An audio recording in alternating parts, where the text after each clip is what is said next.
All right, ladies and gentlemen, welcome to Season 2, Episode 4 of Philly Comedy Club presents the RUS GUTIN Experience here on Zoom and my YouTube channel. Give it up for yourselves, ladies and gentlemen. We're so excited to have you here tonight. We have a very big episode planned for you. My excellent guests this week are the hosts of my favorite podcast, Couples Therapy Podcast, NAOMI EKPERIGIN and Andy Beckerman. So I am so excited to have them here tonight on a pre-recorded interview for another edition of Russell Around the Interwebs. Also, please keep in mind, we will be off next week for Halloween and the premiere of Season 2 of The Mandalorian, but we will be back for 2 more episodes of Season 2 of the RUS GUTIN Experience on Friday, November 6th, with host of The Barchard Show, Mr. John Barchard, doing a Philly sports edition of the RUS GUTIN Experience. And then on Friday, November 13th, we are welcoming back our first returning guest, the host of Hashtag Dinners Ready Live, Mr. Dan Altano, doing a Thanksgiving edition cooking version of RUS GUTIN Experience, where my special guest, my wifey Dara, will bust his balls the whole time and cook at the same time. It's gonna be a hoot. Don't miss it. And lastly, before we start this week, I also want to say congratulations to my Philadelphia Eagles for being in first place of the worst division in the last 17 years of professional football. The NFC Least set a record of 2-4-1 after keeping me up till almost midnight last night on a Thursday night. I'm 41. I can't take it. I love Carson Wentz. He runs around like a chicken with his head cut off half that time and then throws lasers the other half the time. I love you, Eagles, but please win the games earlier next time, especially on a school night. I'm going to kill your boy, okay? So give it up for everything, our little intro we got this week and coming up for you and the Philadelphia Eagles. All right, ladies and gentlemen. So like I said, welcome to Season 2, Episode 4 of Philly Comedy Club presents the RUS GUTIN Experience here on Zoom and my YouTube channel. And it is time for another edition of RUS GUTIN's QUARAN-BITS, where I update you about my life in the quarantine, lockdown, pandemic situation that we all find ourselves in. And we are doing a little sequel segment where I update you how things are going for me being a homeschool teacher here in the lockdown. And I have to tell you, everybody, not surprising, spoiler alert, I am still not very good at it, okay? I'm gonna be honest with you, and I thought I had it in the bag because my daughter Sophia is in kindergarten now. So my son is in the 4th grade. He has a better laptop than me. He's very independent, but my daughter Sophia is in kindergarten. So a few days a week, I am her teacher's assistant. And at first I was like, yo, man, I am going to crush kindergarten, right? It's got all my strong suits, letters, shapes, colors. I was like, Russell, you got this, okay? And at first, I felt pretty good. But I have to tell you, everybody, I do not have the patience for kindergartners, okay? FYI, they don't know shit, okay? I don't have the patience watching these little kids trying to figure stuff out. I will tell you right now, I'm being honest with you. When I watch a game show at home, like Wheel of Fortune or Jeopardy, I'm yelling the answers out at the screen. I'm that dude, okay? Buy a vowel, Esther. It's JFK, Gladys. I'm that dude. That's what I do, okay? It's how I live my life. So I have to tell you, it takes everything I have several times a week while teaching kindergarten not to just hit that unmute button and be like, the answer is C, Billy. It's C for cat, Billy. It's right under a picture of a cat. God damn it. The answer is staring you right in the face, Billy. It's obvious, you dunce. You're embarrassing yourself. So, needless to say, Sophia's kindergarten teacher was pretty clear in her email that she prefers when my daughter is with my wife or at her grandmother's house for homeschooling time. She didn't name names, but I didn't have to wear my glasses to read between the lines, okay? I'm not naming names with the kindergarten teacher, but I heard you loud and clear through your words, okay? But I want to end, give it up for me on the first leg of that. And then I want to end on a positive note, though. I don't want to be totally negative about homeschooling. So I will say that the areas I feel that I am excelling in the most at kindergarten are snack time, break time. They play all my favorite songs from Trolls 1 and 2. And music class. I went to school for musical theater. I love music class. I felt like I was kicking a lot of ass in music class. But then, of course, all of a sudden, Sophia's music teacher, Mrs. Spencer, is all, Mr. Gutin, you're singing too loud. I can't hear the children. Blending, you know. And of course, I'm all like, well, I would, Mrs. Spencer, if Danielle in the lower right-hand corner over here wasn't singing in the key of whatever the fuck she wants, okay? And I'm not going down with the ship. I'm bringing my A game here, Mrs. Spencer. So just needless to say, audience at home, Papa Russ is not afraid to go full American Idol Randy on other people's children and be like, it was a little pitchy for me, dog. It was a little pitchy for me. So give it up for me. I am not long for this earth as a homeschooling teacher. So thank you for joining us on another segment of Quarantine Bits or Quaran-Bits on Season 2, Episode 4 of Philly Comedy Club Presents The RUS GUTIN Experience here on Zoom and my YouTube channel. Give it up for yourselves one more time, ladies and gentlemen. Okay, here is where the rubber meets the road. It's time for another segment, our second segment on Season 2, Episode 4 of Philly Comedy Club Presents The RUS GUTIN Experience here on my Zoom and YouTube channels, ladies and gentlemen. And this week, I am so excited to play you our second pre-recorded segment we've done here on the show. And this one is the one I think I am the most excited about. They are the co-host of my favorite podcast of all time, Couples Therapy Podcast. My dear friends, Naomi Ekperigin and Andy Beckerman join us in a pre-recorded episode from the West Coast to talk all about Couples Therapy Podcast and Naomi's Comedy Central special and much more. And the coolest thing about this is that Naomi is also on a killer show right now on Apple TV called Mythic Quest, created by Rob McElhenney, the creator of Always Sunny in Philadelphia, one of my favorite shows of all time, about a video game company that makes a World of Warcraft-like video game, and she is stealing every scene. So we sort of had to juggle a lot of schedules to do this interview after midnight here on the East Coast, but right after Naomi got home from set. So I hope you guys really enjoy this because this was really special. So what I'm going to do, even though I'm handsome, I'm going to stop video. So you see our logo there for Philly Comedy Club, who of course presents the RUS GUTIN Experience here on Zoom and my YouTube channel. So please put your hands together for our interview with the co-host of Couples Therapy Podcast, Naomi Ekperigin and BECKERMAN, ladies and gentlemen. Put your hands together.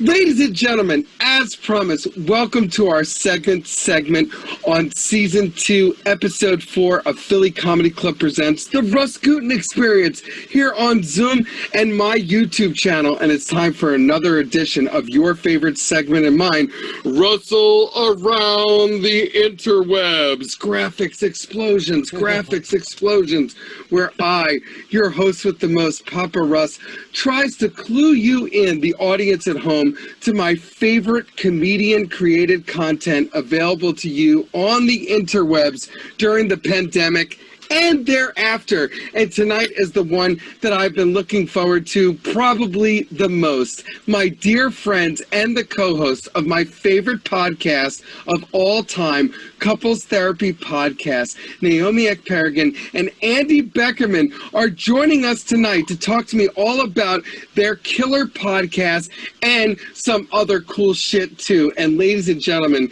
as promised with all Russell around the interwebs, before we do our killer interview, I start you off with a little clip, and it's one of my favorite segments on Couples Therapy Podcast. It's called Naomi Hates, where Andy gives Naomi room to run and really go the fuck off about what happened her nuts that week. And let me tell you something. You don't want to get this woman's goat. That's right. Believe me, because you're going to get ran the fuck over. And this one is about that you know I love on the show, video games, and particularly ones that Andy has been playing. So please enjoy a clip from Couples Therapy, and then I'm going to be joined by Naomi and Andy themselves.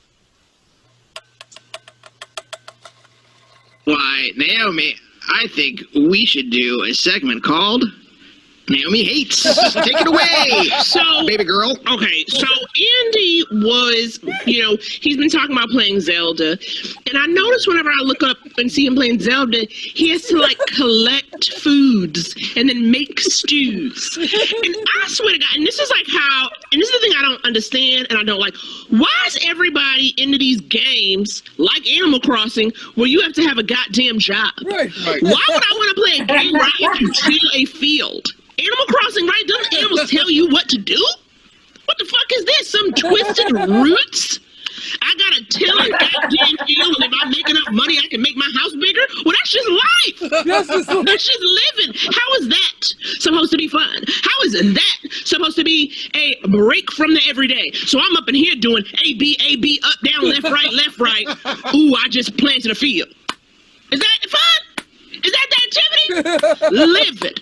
How could you find that joyful? How are people trying to foist that on me? You think I'm about to play this game so that when the race wars come and you put me in an internment camp, I'm going to be ready to till? George the guy. You ain't tricking me with a video game the same way that, sometimes the army, like the government will like find boys who can play the good shoot 'em up games and then be like, join the Marines. So then they up in here trying to get my ass to till the fields. So they'll be like, you good with us bringing slavery back? No.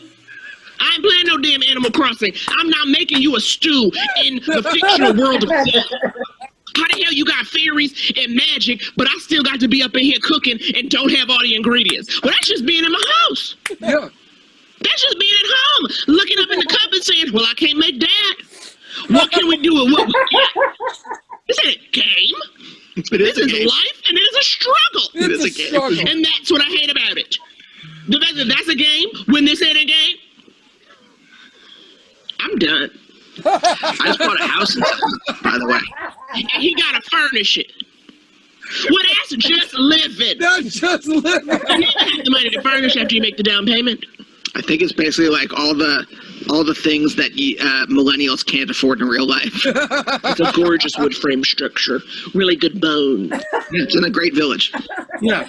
That, folks, of course, is Naomi Hates. That's just true. Ladies and gentlemen, please welcome to the program, and of course we're doing this pre-recorded, so I'm going to give you the round of applause, the co-hosts of my favorite podcast, Couples Therapy Podcast, Naomi Ekperigin and Andy Beckerman, ladies and gentlemen. Hey, if you get Naomi's goat, you're going to get some sour milk. No, let me tell you something. You don't want to get her goat. That's right. Because I tell you something. This is what I thought. The minute I saw that, I was so excited because most of the video games I play are very fast, action-oriented. I'm Batman, right? So I got Red Dead Redemption, right, Andy? And to progress in the game, you got to go hunting and fishing. What? I brought that fucking game right back to Greg at the GameStop. And I said, Greg, I don't have time to hunt and fish in real fucking life. Not that I would. You send me down the wrong path again, Greg. I'll knock this Funko Pop stand right the fuck over, Give me Mortal Kombat 11, It has to be blood, guts, and glory for me. Yes, No, there's no crop of games. It's not Mortal Kombat. The new crop is Moral Kombat. That's right. Yes. It's an ethical I'm gonna battle. Be AOC. It's AOC versus a finisher, And then she does a 20, minute rant on constitutional. Anyway, listen. I can't believe that you guys are here with me tonight, and I have to say some of this jargon, but I am so over the moon that we have moved heaven and earth to do this pre-recorded segment here on Season 2, Episode 4 of Philly Comedy Club Presents The RUS GUTIN Experience here on Zoom and my YouTube channel. And you guys are the co-hosts and also my dear friends of my most favorite podcast, Couples Therapy Podcast. And you guys are just, how do I put this? Lovely. Yes, lovely. And also, I am not alone in my opinion, because you're one of the most popular podcasts in the country right now. You've recently been featured in Entertainment Weekly and Vulture, amongst others. So I'm going to ask you the first question that I always ask my comedian friends here on Russell Around the Interwebs. What is the origin story? How did this amazing podcast come to be? And are you guys surprised at how big a deal it has become? I'm always surprised. You know? Naomi's not. I've been doing a podcast for like a decade, and so I'm used to just talking into a microphone. But Naomi, I think you literally on the latest episode said something like, "I think after doing this for about 2.5 years, I finally realized that there are people on the other end of this thing." Right. You know, like if I'm holding the microphone, there's an audience. You know, and so it took me a while. I was like, is that anything? Who knows? And then you just put it out. And then you get the feedback. Well, that's why I was so nervous to have you guys on the show tonight, because most of the people that have watched this show are either blood relatives or high school friends. And I thought to myself, oh my God, actual people might see this. I have to actually practice and do a good job. And like I said, it's hard for me because I respect you guys so much as artists, but I also love you as humans. So I can imagine that it must be off-putting to finally have that feedback and get people reacting to what you're saying in real time. Well, I mean, look, first of all, Russ, you say you love us. We love you. From the moment we saw you. From the moment we saw you. From the nanosecond. Don't even say moment. That's right. From the picosecond. Too much hesitation in a moment. Yeah. A moment from here to here. From here to eternity. That's a moment. Oh, that's a movie, too. That's a movie, too. I'll tell you this. The book, pretty darn good. Oh my God. And that's Andy's book recommendation. Thank you, folks. Good night. He loves letting you know he reads. You know what I mean? It's like no, it's a humble flex, and I'm okay. I'm literate, folks. It's a soft flex. it is soft. No. That's why I have the shelf here, so you can see all the books, so you know that I am very well read and I'm very learned. You know, always. You gotta let people know you learned it. No, that's right. Biographies of John Kruk.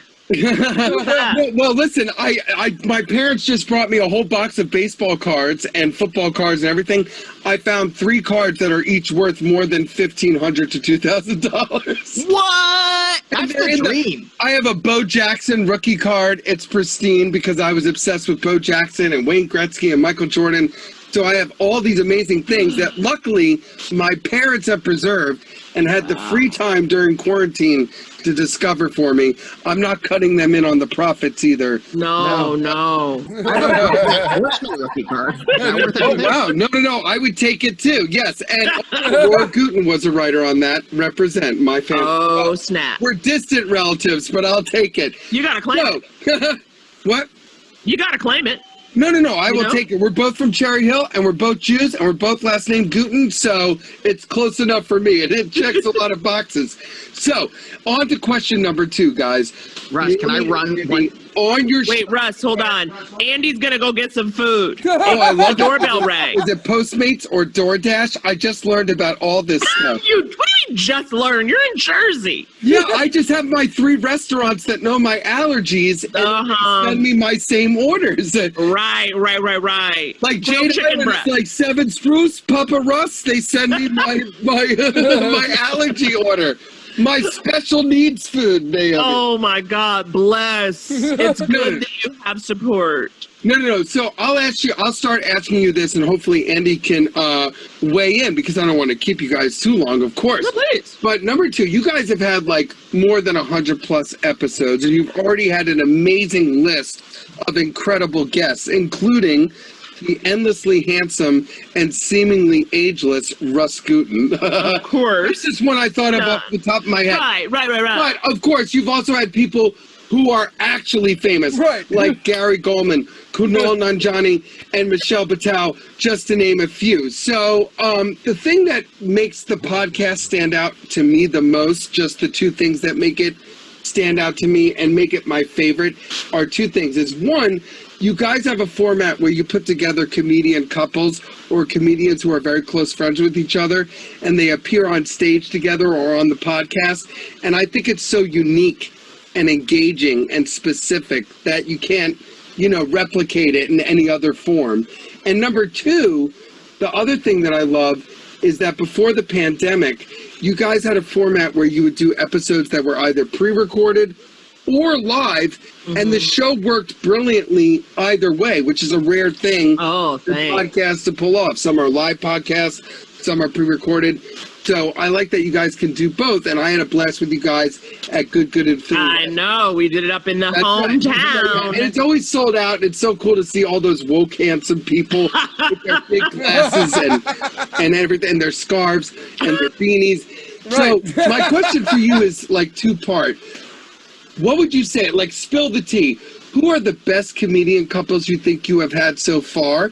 And have any of those couples ever gotten to a real disagreement mid-appearance? Oh, God. Who are some of the best comedian couples, and have they gotten into a disagreement? Can we do part 2 first? Because No, whatever you like. Your choice. No names, but we've been doing the show for a long time. It started as a live show in New York. And we had on once these two exes.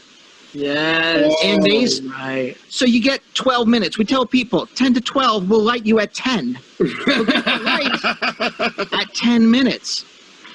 This went, close to, I would say 25. I was going to say, they did 23 minutes. No. And they were disagreeing heavily. Did they agree to the booking while they were still together and we're still like, No. No, that's the thing, because usually we reach out, unless we know someone's a couple, we just reach out to one person and we say, pick who you want. Right. Who do you want to be on with? Who's a bosom chum? That's what you guys said to me. Yes. Yeah.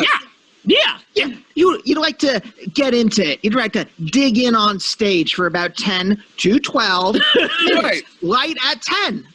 Light at 10. If you're, for people in the audience, if you're a comic and you're on stage, you're, Naomi, back me up on this. You're just in your thing, right? You're not paying attention to what's going on. You're just doing your act. Right. And you want someone from the club to light you, to hold up a light.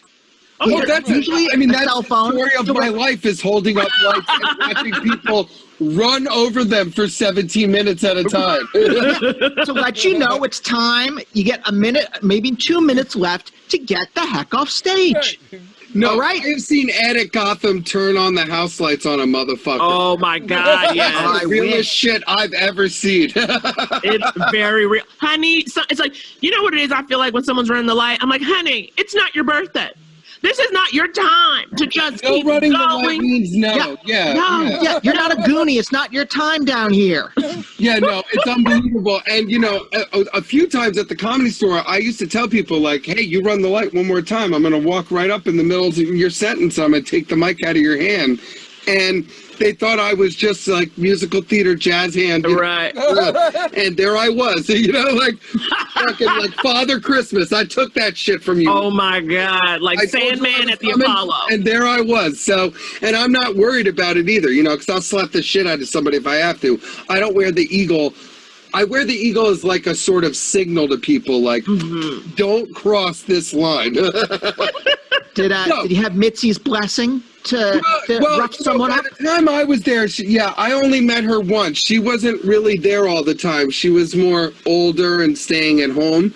So I did meet her once, and I think she was in the room while I was performing, but I don't know if she would have known that. So, and I mean that in the nicest way possible. Right. But luckily, my Yom Kippur joke did well that night in my mind's memory. So I'm going to remember it exactly the way that I want to. So I'm going to ask you guys the third question that I wanted to ask you, which is, I find myself, just like everybody else, and to use the parlance that you use on your show, we are all in the pandemic. We are all in the quarn. We are all in the lock dizzle. I don't know if you said lock dizzle or if I made that up, but we're in the lock dizzle. How dare you put that on her? We're in the lock dizzle. And I am at home. You guys are stuck at home. I'm at home with my wife who's working full time. I'm homeschooling 4th grade and kindergarten, like Little House on the Prairie, Mormon Schoolhouse, Big Love, HBO Max. So I understand that we're all in this very precarious situation with our loved ones where we're all sort of trapped together. And I would say during the pandemic, one of the things that has been a real joy for me and Dara and a shared experience is all the content that you guys are constantly putting out. So my question to you is, and be honest, how hard is it to constantly be working together and find time for yourselves as a couple, to just be Naomi and Andy? Do you guys have any secrets?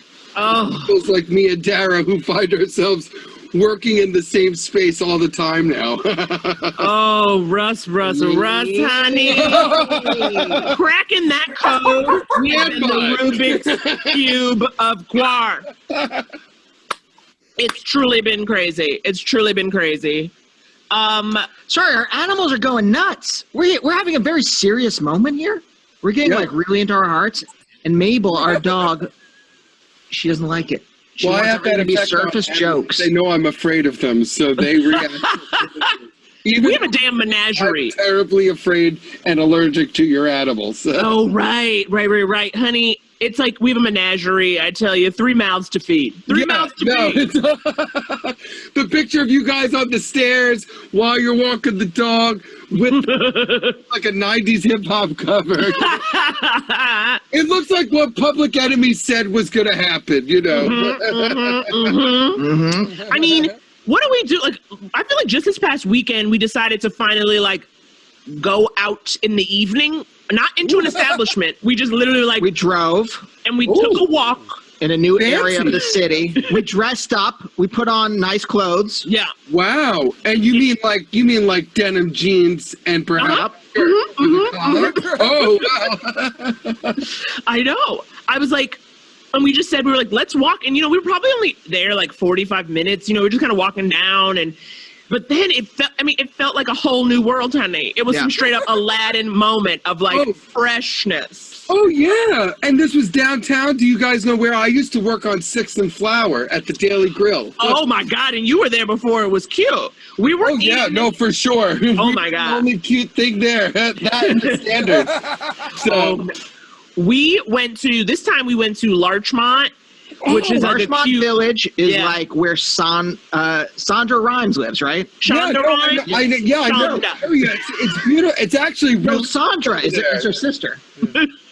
Yes, no, they're performing surgery there right now. The sexiest surgery you've ever seen.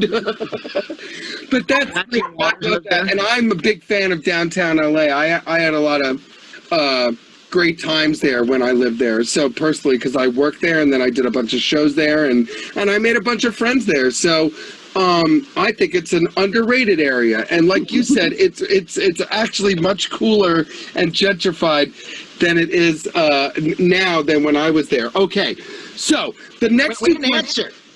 I want people to know this. The secret: you have to be very conscious of your relationship. If you just go on autopilot, people are friendly down there. They want to tell you their life story. Yeah, no, I'm not. Oh, can I tell you another bit that you guys did the other day? The one where you talked about the people on the street. What did you call them? Where they're where you're trying to walk down the street, it's like a highway, and they're coming up on you. What did you call them? Juggernauts? Juggernauts! Right, it was from, because once they start, they can't be stopped. Truly. I am experiencing that, and now I'm calling them juggernauts. I had to, because at the Aldi, these old white people, I have to tell you, once Trump came out and did the YMCA dance, these motherfuckers in the citrus aisle, they got no goddamn fucking respect for other humans. They used to like keep it a little bit like even keeled. Now they're coming at me. I'm trying to get Sophia strawberries. I'm in a hazmat suit. You want to know why I'm so skinny? Is because I have to wear a hazmat suit twice a week. You know? Wow. What, twice a week? You're going to the grocery store twice a week? Well, yeah, because I will tell you, sometimes the kids go through the goddamn cheese sticks and whatever the fuck so goddamn quick. I hear that. Go back out there. And also, I make separate trips to the liquor store. And I want to thank the staff at Canals for no understanding of me and my bullshit and my rubber gloves and you gave me the Rocks tequila. They are saints. And yes. Yes, no, it's kind of a pain, and you know, there's that element to it, but I don't worry about it, and I do what I have to do. That's why Dara works full time, and I'm a comedian. You know what I mean? Yes. Today, the only other thing I'm good for is manual labor and risking my life. So, but juggernauts. I agree with the juggernaut. So I'm going to get to the last two questions because you guys are being so gracious with your time for joining me. Anything for my boo. No. And I know that we sort of maneuvered our time to do this. So again, I really appreciate it. You guys know how excited I was to talk to you. So my next question is for you, Naomi, and also for you, Andy, because you've been around it as well. My question for you is that you got to work on, I believe you both appeared and worked as a writer on what is now the legendary Comedy Central series, Broad City. And it's one of my favorite series of the modern era. Oh. Yeah, no, it's true. I consider Alana and Abby kind of the modern day equivalent in America of French and Saunders or Ab Fab. Like my personal favorite episode is The Last Supper, scratching herself when she's allergic to the shellfish with the fork, and the divorced couple, Amy Poehler and Will Arnett in the kitchen, because I personally in New York on 110th Street worked in a restaurant owned by Steve Hansen or whatever the fuck, where there literally was that couple in the kitchen. Oh, so, no. Oh, no. I've waited tables in so many awful situations. So that episode is kind of my personal favorite. And Andy, I know Alana appeared in some of your early video sketches too. So this is my question for you. And it's sort of benign and sort of straight up, but legit as a fan, what was it like to work around such an iconic duo? Was it intimidating? Did you guys know you were making something classic at the time? Because I would be scared shitless. I know, that's great. You know, they had no idea. You know, it was just like, we have this friendship. We have this stuff we like to do. Let's just put it out there and let's see what happens. You know, it was definitely one of those things where it got, you know, it became popular and it was like, oh, so we're going to do it again? Right. What? We're gonna do it again, you know, and like watch this. I know, and I mean, but it was so cool. But they're both very nice. I mean, when she did your Sense and Sensibilities web series, she was game. Yes. I mean, that's the thing. That was way before Broad City, but like Alana and Abby too. Now that I've come to know Abby as well, are just like really nice people. Yeah. Oh, okay. They're game. They're game. You know, they're improvisers. Yes, and baby. Oh yeah. So for the audience, that baby was ironic. That was ironic Austin Powers type. Generally ironic, unless otherwise classified. But they're good folks. They're Miss Pach. What's the No. But Miss Pacha. That's great, but that's actually good to know because I've had people on the show who sometimes I ask them a question about, say, their experience at maybe a certain Saturday night show that is taped live, and instead of getting, you know, the general, you know, positive sunshine, yeah, about the real shit, like they hated my writing, they hated me. So But I like to hear that. It makes me happy to hear that because sometimes you don't want to know if somebody wasn't the way that you would want them to be. So yes, that's it's really so true. Yeah, and of course, I just have to say again that I really, really, really love that show. And I'm so glad. Lincoln took so much shit. I shout out to Lincoln. Shout out to Link. Hashtag prayers for Lincoln. So, Russ, do you want to list Hollywood celebrities and we'll tell you if they're jerks or not? oh, no, we'll do that on my next segment called Naming Names with Russ and where we spill all the tea about every motherfucker that is ever because I get to go first. I get the first 90 minutes. Yes, perfect. I feel like much resentment when you're a showrunner, guys. You know? Okay, so I'm down to my last question for tonight, and again, I'm going to say some jargon, but I can't thank you enough for joining me on Season 2, Episode 4 of Philly Comedy Club Presents The Russ Gutin Experience here on Zoom and my YouTube channel. We have the co-hosts of my favorite podcast, Couples Therapy Podcast, Naomi Ekperigin and Andy Beckerman, and this last question is directed towards you, Naomi. As you know, I've always been the biggest fan of both you as a human being and especially as a comedian on stage ever since we met years ago when I was running Comedy Juice at Gotham. I have also been blessed to open for you the last few years a few times, and I'm so vindicated and validated to see the audience so happy to see you and reacting to you the way that I always reacted to you. But off stage, you also know that I've been in love with you from the second Nerd Russell that you wrote your college thesis about X-Men 2, X-Men United, and the diversity and the social implications therein such. And I said to myself and my wife later that night in that moment, I said, this woman is a blessing and a national treasure, and she must be protected at all costs. All right, so I just had to put that out there. I think you are on the level of a Joan Rivers or a Bernie Mac or a Red Fox. Your act is so unique that even from 3 rooms away, there's no distinguishing that it's not you on the microphone. It's Thank you, boo. Okay. So, taking aside all of my bias and my sentences of compliments, okay, I do think that your Comedy Central special, which is available on demand, is one of the best beat-for-beat specials I have ever seen come out of Comedy Central. Crap. I mean this. Your material, your hair, your delivery was flawless, okay? And it was a perfect translation of the energy that you give on stage and receive from the audience to the celluloid Comedy Central version. And I think you guys have been in the business like me long enough to know that sometimes that doesn't always work out. Sometimes people record their special and it becomes too controlled a version of what they're trying to do. And your special did not fall under that precarious position.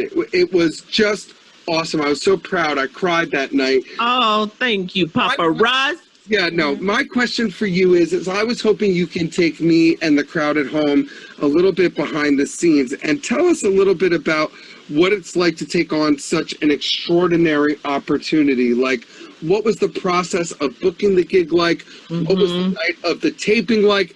Who was more nervous, you or Andy? So Can I set it up a little bit? Okay. Yeah, no, I love it.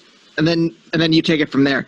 We were working on a very terrible. The project was good, but we were working with some terrible people on a project that like thought it was a TV pilot, and they thought that like the network had just given 2 schmucks a pie, just like these 2 rubes somehow finagled their way, somehow blackmailed their way in here. So we're gonna do all the work. Somebody's uncle called somebody, you know. Right, exactly. They thought we were just a bunch of dumb rutabagas. And so in the middle of doing this, Naomi finds out that she got the half hour. And the look of surprise on the one old white dude's face, the look of surprise to find out that she was actually incredibly talented. Had he ever even seen her in action? I guess not. I'm like, honey, who brought you here? And you hadn't seen a clip? You just showed up to work today? How do you do your fucking Google it, asshole? Thank you. Google it. Google the shit. God. Yeah, that was wild. So the process, right, was submitting a tape, 25 to 35 minutes in length. You know, the actual half hour with commercials is less than a half hour, so they want to see some more, so they have something to cut. So you submit that, and I remember, like, I forgot where we recorded it, but you want to record it hot. Do you remember? Because you filmed it. It's probably UCB. No, well, you're talking about where did you record the demo that you The demo, yeah, like the demo, and then so Electric Lady Studio. So somewhere, and then then when they finally book it, we actually, filmed them in New Orleans. Right, yeah, no, I knew you filmed it in New Orleans. I've heard you tell a story about that. Well, and it was, I think we're there 2 days, it's like very quick. You only do it one time. So it's kind of like, that better be it. Twice. I know. I thought I was going to do it twice. You thought you were going to do it twice. I was like, nope, you got one chance. One and done, honey. Man. Better hope the crowd likes you. Streisand, you only get one shot. I know. I know. It was crazy. So we had to do that and then do it one time. But I remember the big thing was we were in New Orleans in June. It was hot as hell. And your girl was trying to maintain a hair look. Absolutely. Yeah, I keep my hair short. My shit's too thick and luxurious. I can't deal with it. Couldn't do it. And so I'm trying to curl it and bend it, and it's so humid. And it was if you step outside, it's all gonna go. It was on the verge of raining the entire night. That kind of humid, Oh man. Thick. And then Andy came with me, and I remember someone was doing my makeup, and I was like, you know how to do makeup for black ladies? Please don't have me out here looking rough. Right. And she was like, I got you. And I was like, okay. And then Martha Kelly was the same time as me, right? She was performing while I was waiting to go. I forget exactly. There were 4 comics that night. I just remember Nick Turner. Okay. Nick Turner also killed it. Yeah, he's hilarious. No, yeah, he's nuts. So that really helps his comedy. That he is absolutely nuts. But it was scary because when Naomi does a big stand-up show, that's when I turn into kind of a stage mom. Right. And I'm just put Vaseline on your teeth if you want them to love you. Right. Yeah, in Beaches, when Maya Bialik is doing the dance with others off stage. That's, Dara always says that when we first met, it wasn't a big deal, but the longer we were together, whenever I had a big show, it didn't work for her. She felt like Adrian in Rocky. She couldn't sit in the crowd. It was too much. She didn't like it. For me, I was like, it's fine. I'm gonna smoke 3 cigarettes. We're gonna do this shit. But she got too nervous, and that would make me nervous. So that's why I was curious, Andy, because I think when you guys are together the way you are, you're not just up there alone. You're not on that stage alone, even though.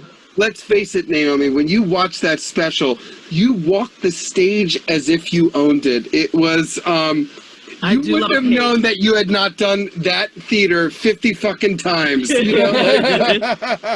Thank you. Yeah, I got to pace. It's almost like how I get my nerves out. You know what I mean? Just keep walking and you'll find it. You'll find what you need. And the indignity. Naomi hates. No, yeah, it was, I'll say it again. I think that it's a special that other specials should watch to be more special. And I think that young comics should watch it to understand that that's how much you have to dig your heels in. That's how much you have to actually swing at the ball to actually hit a home run on a stage in a situation like that. I thought that it was again, I just think that you were so honest and everything you were saying, but there was a the way your shoulders went back. You just put everything into it, and it was awesome. And I really appreciate you sharing that story with me, just because I haven't experienced that. So I think that it's neat for all of us to sort of see what that might be like to tape something like that. I think it's super awesome, and I think that you were super awesome. So that brings me to the end tonight, guys. I can't tell you how much I obviously fucking love your amazing podcast, Couples Therapy, which the audience at home can now subscribe to on iTunes. They can follow on Instagram at Couples Therapy Pod, or they can follow on Twitter at Naomi and Andy. They can also follow Naomi at Blacktress Comedy and Andy at Andy Beckerman on any of their social media platforms. As you guys know, you have always championed me as an individual, of course, not just a showrunner, not just somebody. The point is that you always saw me as Russ, not what Russ was also Papa Russ. in charge of. That's right. And you've always put me in a position to succeed, and I've always had a blast working with you. I look up to the two of you so much, and everything that you have built together with this podcast, and I can't thank you enough for joining me on my quaint little House on the Prairie Zoom show compared to yours. I live for you. I love to see you on the Zoom. And I said, I get an email from Russ. Mm-hmm. There's no question, right? Andy and I, we don't need to check in. I couldn't believe it. We said yes. We said yes. Immediately. You know, we quote you. We quote pizza bagel, little pizza bagel. No, you guys were at the taping of my album. Far back in the day.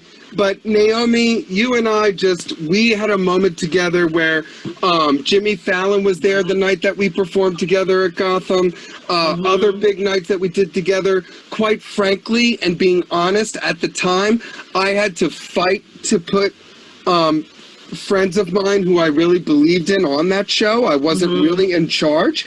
And I remember saying to them, and Dara remembers, I said, well, look, motherfuckers, this woman is one of the best fucking comics I have encountered in this whole fucking situation. So you're just going to have to fucking trust me. And, I love it. And I was right. And there's nothing that gives me more than being right about anything. Of course. You just always had my back. I've always had yours. And Andy, the fact of the matter is that you are much cooler than me, and the amount of content that you put out. True. Also, your podcast beginnings. You have talked to so many amazing musicians and artists and comedians. You sort of run the gamut, and every time I listen to your show, I feel like I learned something. I feel like I come out smarter than I was before. And let's face it, I'm pretty fucking intelligent and handsome, and ageless. Let's just deal with it. Yes. So you guys joining me tonight means the world to me, and if I said any more, I think I will come off uncouth. Thanks for having us. Yeah, thanks so much, Russ. No, thank you guys for joining us on Season 2, Episode 4 of Philly Comedy Club Presents The RUS GUTIN Experience here on Zoom and my YouTube channel. All right, ladies and gentlemen, please give it up for our guest tonight, the co-host of Couples Therapy Podcast, Naomi Ekperigin, and Andy Beckerman, ladies and gentlemen. I have to say, I am usually, pretty critical of myself, but I would say, even including the PSATs where I was really high and got a way better score than you would have expected, that is probably the best I have ever done on any test I have ever had. So again, please go to iTunes and subscribe to Couples Therapy Podcast. I am so glad that they joined us on Season 2, Episode 4 of Philly Comedy Club Presents The RUS GUTIN Experience here on Zoom and my YouTube channel, ladies and gentlemen. Give it up for Russell Around the Interwebs. Okay, we just have one more segment here tonight, ladies and gentlemen, on Season 2, Episode 4 of Philly Comedy Club Presents The RUS GUTIN Experience here on Zoom and my YouTube channel. And it's time for another edition of Binge Russing, where I try to catch the world up at home with what I have been binge watching all this week. I know the world is very into binge watching now, but if you know me, I've been binge watching things my entire life, even to the point of OCD-dom. And it's just what I do. So I try to clue you in to whatever I've been binge watching the last week or few days. And this week, ladies and gentlemen, I'm so excited to share this with you. If you know me, and like I mentioned to Naomi, I am Nerd Russell. I am a huge sci-fi nerd-tastic motherfucker. And, of course, I love Star Trek. I love all Star Trek, the original series, Next Generation, Voyager, Deep Space Nine, Enterprise, the animated series, the Kelvin timeline movies, the original movies, you name it, I love it. I even love all the new Star Trek on CBS All Access. I love Star Trek Discovery, and I love Picard. But I have to tell you that I have been absolutely blown away by the new show on CBS All Access called Star Trek Lower Decks, which is an adult animated comedy that takes place in the Star Trek universe, and particularly right after the timeline where Next Generation ends. And I can't tell you enough that I went to this show with hesitation. I thought to myself, is this sacrilegious? Is this what Gene Roddenberry would have wanted? And it's from the creator and showrunner of Rick and Morty, which is a nerdtastic cartoon of which I've only seen several episodes of that I've always loved. But that's one of the few nerd things that I haven't gotten to dig into properly over the last few years. So I really wasn't sure about it or what I was getting into. But I have to tell you at home, if you are a Star Trek fan, you must seek out Star Trek Lower Decks, because it is a Star Trek show wrapped in a Star Trek show, wrapped in bacon, wrapped in a Star Trek show. It stars Jack Quaid, Jerry O'Connell, and voiceover royalty like Fred Tascatore, all kinds of people, and you would just absolutely love it because it's a Star Trek show through and through. It takes place with its own narrative and storyline, but focuses on the Starfleet officers that serve in the lower deck of a command ship, like the Enterprise, and they have the shittiest jobs and the shittiest lives, but they're enthusiastic and they're trying to rise up the ranks. And I have to tell you, it has all the references that you are there for. It has all the Star Trek notes that you wanted to hit, especially in the first season. It has its trial episode. It has its gladiator ring episode. It has a plague on the starship episode. It has all the deep cut characters that you would hope to sort of peek in again from Next Generation and the original series TOS, which Jerry Connell at one point refers to as those original scientists. So for a Star Trek nerd like me, that was a huge deep cut meta reference. But I think that even if you don't know too much about Star Trek, you will still enjoy it because it has its own narrative and a story that they're trying to tell about nepotism, trying to avoid being in your parents' shadow, because the main character, the girl, her mother is the captain, but she's not very upfront about that. So I think that it's just an excellent show. And the only other two things that I want to say about it is if you are there for Star Trek cameos, just know, like I said, it has its own great storyline, but when they go for the cameos, they go big time, and you are going to be smiling from ear to ear and laughing your ass off. You might even shed a tear. That's how good it is. And number two, the humor is absolutely balls to the wall. But whenever a doctor in Starfleet is about to drop an F-bomb, which is something you're not used to seeing in old Star Trek, but in new Star Trek on CBS All Access like Picard, one of the admirals tells Picard to shut the fuck up. So hearing an F-bomb in new Star Trek isn't so new. But on this show, whenever an officer loses their cool, it sort of stays in sync with the old series and they beep it out. So don't get upset like I did and think that you have the parental control set. I was like, hey, CBS All Access, what are you, my dad? but just know that that's kind of on purpose, and it actually works to great comedic effect. So enjoy that part too, because I think that they're trying to still give it that PG-13 vibe of what you might have remembered from Next Generation. So thank you for joining us here again on Season 2, Episode 4 of Philly Comedy Club Presents The Russ Gutin Experience here on Zoom and my YouTube channel for another segment of Binge Russing. And don't miss Star Trek Lower Decks on CBS All Access. Live long and prosper, y'all. All right, give it up for me, ladies and gentlemen. Okay, so we've come to the end of the show. I can't thank you so much for joining us tonight. I want to thank our guest, the host of Couples Therapy Podcast, Naomi Ekperigan, and Andy Beckerman for joining us fresh off the set of Mythic Quest on Apple TV, which Naomi is a star of as well, for our pre-recorded segment. It's also up on my YouTube channel right now. Thank you again for joining us for QUARAN-BITS, for Binge Russing, and also remember, we are off next week for Halloween and the premiere of The Mandalorian Season 2 on Disney+.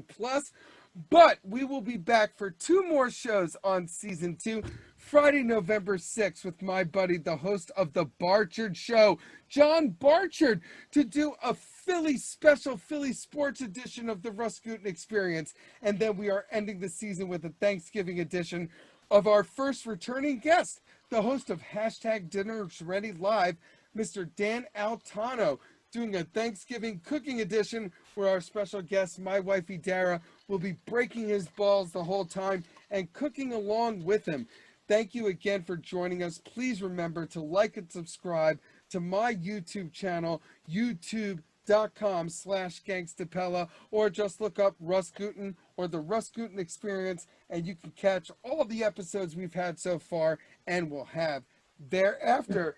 Thank you so much for joining us on Season 2, Episode 4. Good night.